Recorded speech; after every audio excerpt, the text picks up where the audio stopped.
तेजी देखने को मिल रही है वोडा आइडिया में यूबीएस के रिपोर्ट के बाद और शेयर इंट्राडे में ही करीब 10% दौड़ चुका है।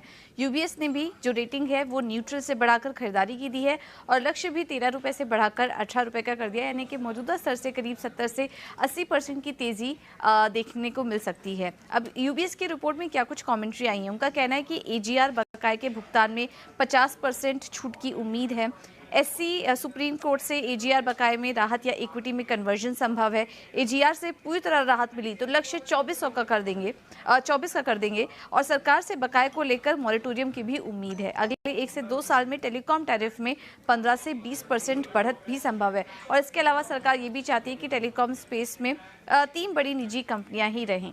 तो उसमें वोडा आइडिया के संदर्भ में अगर बात करें तो ये सारे फैक्टर्स पॉजिटिव हैं और अगर वोडाफोन आइडिया के शेयर की चाल देखें तो इस वक्त शेयर अपने सभी डेली मूविंग एवरेज के ऊपर कारोबार कर रहा है और काफ़ी उतार चढ़ाव के बीच आज हम ये लेवल देख रहे हैं। 1 जनवरी 2024 को ये 18 रुपये के आसपास था, अपने 52 हफ्ते के ऊपरी स्तर पर कारोबार कर रहा था। वहीं 25 मई 2023 को 52 हफ्ते के निचले स्तर पर अपने 6 रुपये के आसपास 52 हफ्ते के निचले स्तर पर भी पहुंच चुका था। उसके बाद भी हमने शेयर में काफ़ी ज़्यादा उतार चढ़ाव देखे, लेकिन अब जो रिपोर्ट्स आ रही हैं और जो ट्रिगर्स बन रहे हैं कंपनी के लिए, पहला लक्ष्य तो 18 रुपये का दिख रहा है और उसके बाद अगर पूरी तरीके से फ़ायदा यहाँ पे मिला कंपनी को तो 24 रुपये तक का लक्ष्य की भी बात की जा रही है वोडा आइडिया के लिए। ठीक है पूजा, तो ये आपने पूरी जानकारी रिपोर्ट के रिगार्डिंग हमको दिया। इस बीच एटीना और एटीना स्वदेश के एडिटर इन चीफ निकुंज डालमिया ने भी बाजार खुलने से पहले कहा था कि अगर एजीआर में राहत मिलती है तो वोडाफोन अच्छा चलेगा। आइए सुनते हैं वो क्या कह रहे थे।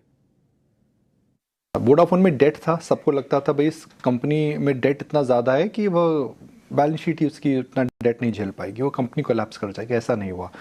डेट को इन्होंने जो चुकाया है वह इक्विटी के रूट से चुकाया है और जिसमें सरकार ने इनको पूरा सहयोग कर दिया है। तीसरा, अब बात एक प्रकार से एविडेंट है कि प्राइस हाइक आ रहा है। अब भारतीय के कॉन कॉल के अगर आप कमेंट्री देखें तो लग रहा है कि एक प्राइस हाइक आ रहा है। तो सेक्टर का worst is behind, price hike आता है और प्राइस हाइक जब आता है तो इतनी बड़ी बेस में अगर प्राइस हाइक 10% भी आता है तो मुनाफा उसका 30% बढ़ता है। ऑपरेटिंग लेवरेज हम उसी को बोलते हैं। तो कंपनी बच के निकल गई है अपनी फाइनेंशियल सिचुएशन से।